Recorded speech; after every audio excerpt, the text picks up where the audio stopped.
Hey everybody, this is Kerry D. Singleton. I'm really excited. I'm here with my favorite journalist in the world. She's laughing, but it's the truth. This is such an honor for me to be here at Spectrum One with none other than Cheryl Wills. Welcome to the Entrigue Magazine YouTube channel. Kerry, thank you for this opportunity. I'm a fan of yours too. You know, you're starting to blow up. I'm trying. I'm trying to be like you. When I grow up, yes. It's amazing that, you know, Spectrum New York 1 has been on the air since 1992, and you were one of the original anchors here. Tell me what it was like when you first got that call that you got the job to work here at Spectrum 1. Kerry, it was an honor, I gotta tell you. In New York City, which is the #1 media market, it's not every day that someone comes to you and says, hey, do you want to help start a new cable news channel? Wow. It just doesn't really happen. And we were pioneers in cable news for New York City, and I don't regret a single minute. It was an amazing experience to see something as a little acorn grow into what is now a national news network. Spectrum News is all over the country. Wow. And I love the fact that it's 24-hour news, and quite frankly, like, this is the only channel. I'm not being biased to all my. It's okay. You can be biased. But it's the truth. I listen to, because I'm only really interested. I mean, you get the national news, that's cool, but I want to know what's happening in, you know, Manhattan, the Bronx, Brooklyn, Queens, and Staten Island. So I tend to, you know, focus on the local issues and the local stories. And you care about what's happening in your backyard. Exactly. And I've always loved your work. As a journalist myself, I just feel like you're just so professional and so poised, and I just really admire your work, and I think that it's great that to see a sister in your position. Thank you. Because you know, you inspire so many other individuals to lead and move forward. And then you're an author. What inspires you to decide to segue into writing? Well, Kerry, 10 years ago, almost to the day, I learned something that no one in my family knew for more than a century, and that is that we were the direct descendants of an enslaved man who left his plantation to go fight in the Civil War, to fight in President Lincoln's army. I feel profoundly cheated that I didn't have the benefit of knowing this when I was a kid. My father didn't know, and my father was born in the same town. He didn't know. My grandfather was born in the same town in 1922. 1922, he's growing up. Sandy Wills had died in 1889. He didn't know. So it's emblematic of how our history has disappeared. And been erased. And you know, Kerry, it is up to us to rewrite it and put it in writing so that our children and grandchildren now will never be able to say, oh, I had no idea that we had such brave warriors in the family. Because a lot of people paint Africans who were enslaved as weak. I was going to say that, not memorable. People who didn't contribute anything to this country, and a burden on this country. And all four of those are wrong. They were not weak, they were strong. They were not a burden on this country, they were a blessing to this country. They helped this country find its conscience. Okay? This country should have never been in the slavery business. And it was Africans who helped right the ship. Because our family was like, what are you doing? This is the land of the free and home of the brave. What are you doing? So it's up to us to tell this story on behalf of our parents, and it's been an honor to do so. And in this case, Lord knows, Cheryl, ignorance is certainly not bliss. Certainly isn't. At all. You know. In Focus with Cheryl Wills. So you started that segment fairly recently, and it's 2 years old. Oh well, yeah, 2 years. Well, in this business, that's long too. But I watch, and I'm always looking forward to seeing who you're going to interview. And I love the fact that you basically, you know, you interview persons of interest regardless to their celebrity status. How did you end up landing that position? You know, I was on my 25th anniversary. Spectrum News took over New York 1, and they decided to start new exciting programming, and this was one of their first initiatives. And they selected me to host this show, and I said, this is an incredible opportunity, and I am very proud of some of the shows we've done. Most notably, My favorite shows are about criminal justice because I sit right in this chair every night, as I will tonight, and I talk about the school-to-prison pipeline, except I'm not talking about it in an editorial way. Correct. I'm saying Joe Smith, 12 years old, was arrested for shooting a 14-year-old in the head. And this affects me. Of course it does.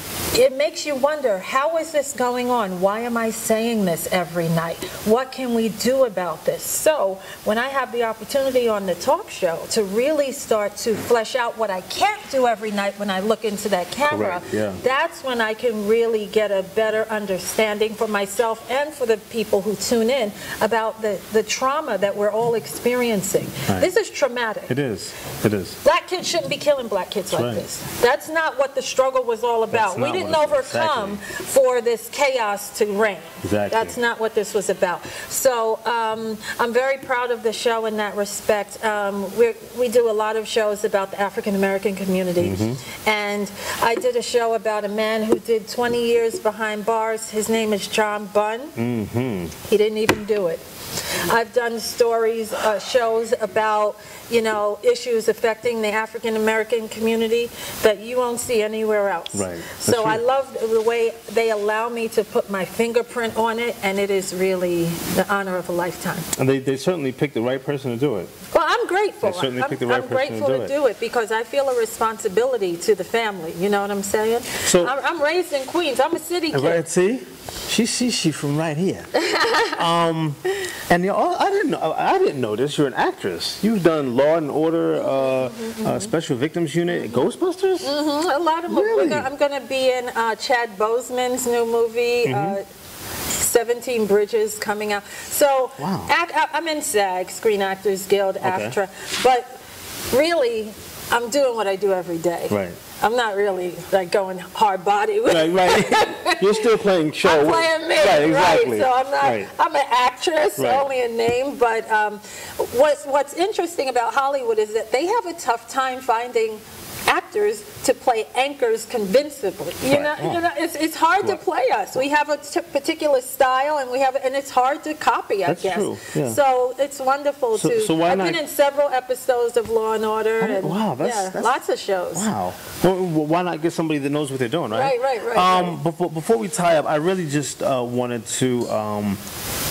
I'm a writer. Yes. As are you, and I was all in awe at the fact that you had the opportunity to interview Dr. Maya Angelou before her passing. What was that like? That was incredible, I'm telling you, because I grew up reading her books. My favorite book is I Know Why the Caged Birds. I mean, isn't that everybody's favorite book? And she, when I went into her home in Harlem, she told her assistant to go in the basement, and she brought me a rare copy, and she signed it, which I have in plastic in my house. I know that's right. Yeah, and one of her signatures, she would just put joy and with an exclamation point and sign her name. That's something I will treasure. It was an honor to meet her.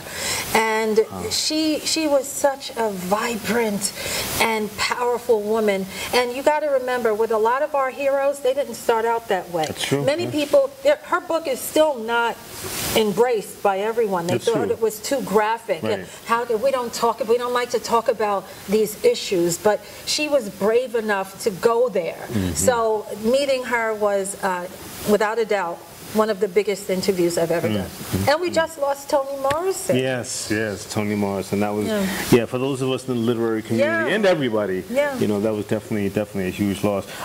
Before we go, I just want you to let the Entrigue Magazine watchers, I guess I should say, because they're watching our viewers, your loyal viewers. What advice would you give to those viewers who want to pursue a career in journalism? Yeah, Carrie, I think number one is they need to best bet go to journalism school. I went to Syracuse University, Newhouse School, and learn the business. Okay. There's lots of routes. You don't necessarily have to go to journalism school, but to get in a newsroom, one of the first questions they're going to ask you in the interview, even if you get that far, is where were you educated and what internships did you do? So you have to have that buttoned up. But then you can carve your own path. There are, I wouldn't say plenty, but there are some who did not go to journalism school, didn't go to college at all. At all, okay. And, you know, if you have a strong will, you make the right connections, your talent speaks for you. This is America. There's a reason why everybody wants to live here. Definitely a reason why everybody live, You can write your ticket. So, you know, but my recommendation is go to good journalism school, learn the business, get the internship, and then get in on the ground floor and then work your way up and pursue your dream. And nobody could give better advice than Cheryl Wills. Thank you so much for inviting us into your professional home. I let everybody know how they can pick up your books, of course. Oh, of course. Yeah. These are on Amazon. This children's book has sold all over the world. Excellent. It's called The Emancipation of Grandpa Sandy Wills. And it really teaches children about slavery from a descendant's point of view. Right. Not necessarily an academic's point of view, but from a granddaughter's point of view. It's a little bit more intimate. Absolutely. And it's true. And when I go to schools all over the country, and I mean, sometimes they put me in auditoriums with 500 kids, just me. Yeah. And let me tell you, you can hear a pin drop, because I let the kids know it is not every day that the descendant of a Civil War soldier walks into your school. That's right. And the story that I'm sharing is your story too. That's right. That's right. And you're richer when you know who you are. So this is a beautiful illustrated book, illustrated by Randall Pearson, who lives in Brooklyn, a talented artist. This is my first book, Die Free, the first book I ever wrote. And Emancipated, My Family's Fight for Freedom, is for middle and high school. This is for elementary. She's covering all bases. Kerry D. Singleton here for Entrigue Magazine. I'm here with the beautiful and talented and accomplished Cheryl Wills. And check us out.